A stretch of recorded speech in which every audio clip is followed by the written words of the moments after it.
Greetings to the virtual classes of Divine Public School, Mohanapur, Gorakhpur. Today we are going to start our new story for class 4 from English literature book Roots and Wings. And the story is Elias, written by Leo Tolstoy. Leo Tolstoy was regarded as one of the greatest authors of all time. He was famous Russian author and one of the world's greatest novelists.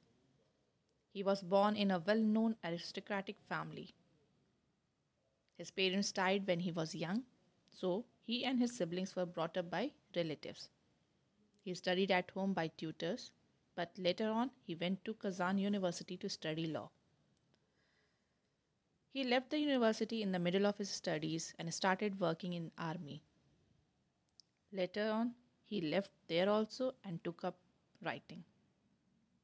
Some of his remarkable creation is War and Peace. Let us read a story about a man called Elias. Students, you are requested to open your book, lesson number 3, Elias, written by Leo Tolstoy, on page number 35. Let's start. There once lived a man called Elias in Ufa. Elias' father died after 1 year of Elias' marriage. He did not leave him much property. Elias then had only 7 mares, 2 cows, and about a score of sheep. He was a good manager and soon began to acquire more. It was a long time back when there was a man named Elias in Ufa. Ufa is the name of a city in Russia. His father died after 1 year of his marriage, and he did not have much property for his son. That means father was not having so much of property so he can leave for him. That time Elias had only 7 mares. Mares means female horses, 2 cows, and a score of sheep. Score of sheep means a set of 20 sheep. He was the good manager, and soon he started working hard and started obtaining more that he had actually. Whatever the actual thing was left for him, 7 mares, 2 cows, and about a score of sheep. After his hard work, he started obtaining more, started gaining more. He and his wife worked from morning till night, rising earlier than others and going late to bed. His possessions increased year by year. Elias gradually acquired great wealth. At the end of 35 years, he had 200 horses, 150 heads of cattle, and 1200 sheep. He hired men and women to work for him. He and his wife worked all day from morning till night. They get up early and going to bed at late. They used to work all day and night. Slowly, their wealth started increasing. Year by year, they started increasing their wealth property. Possession means their property, money, luck, fortune, etc. Finally, he acquired great wealth. After 35 years, at the end of 35 years of struggle, hard work, now he had 200 horses, 150 heads of cattle, and 1200 sheep.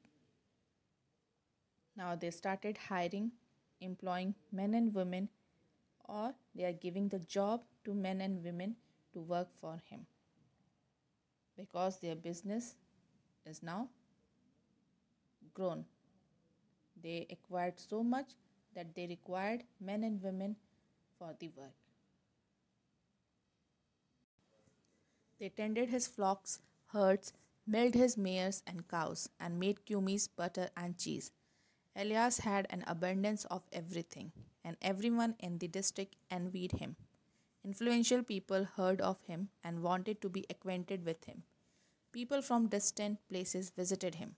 He welcomed everyone and gave them food. They tended means regularly they were taking care of their animals, their head of cattle, flocks, mares, cows, etc. They took the milk from the female horses, mares, cows, and they made all the dairy products like butter and cheese, and also kumis. Kumis is a special kind of drink. Elias had an abundance, means a lot of everything, and everyone in the city envied him, means they were also willing and desired to have the same as Elias. The influential people, the powerful or high society people, heard of him and wanted to be acquainted with him, means trying to get familiar with him, trying to get friendship with him. People from faraway places visited him, and he heartily welcomed everyone. With open heart, he welcomed everyone and gave good hospitality, food with their kindness, with their loving nature.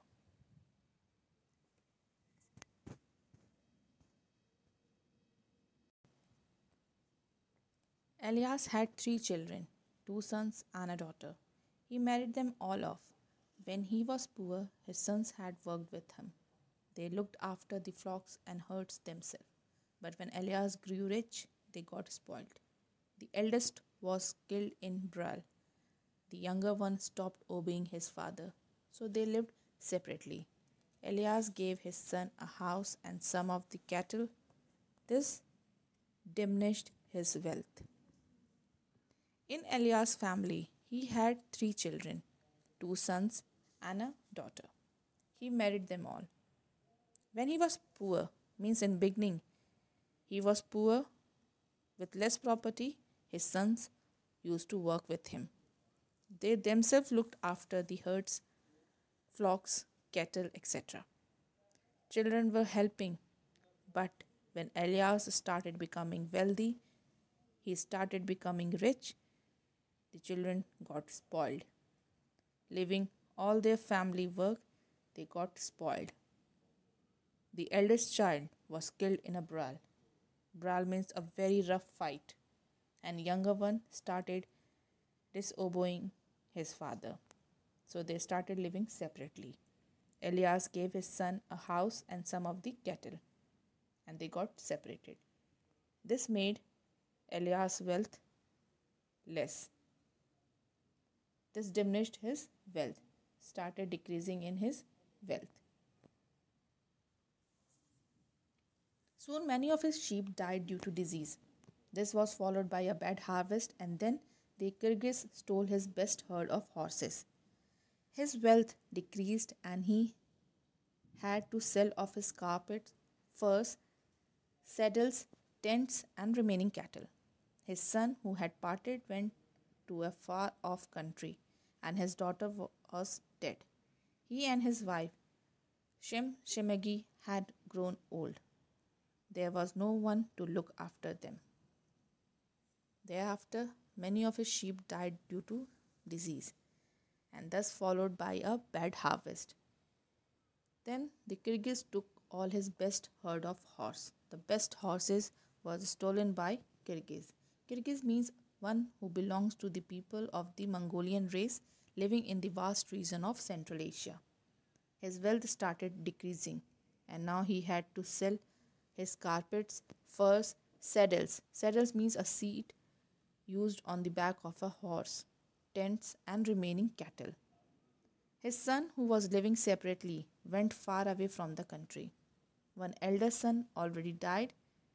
The second son, he went far away from the country, and a daughter, she also died. He and his wife, Shem Shemagi, now they grew old. There is no one to look after them. They were all alone, and no one was there to look after them.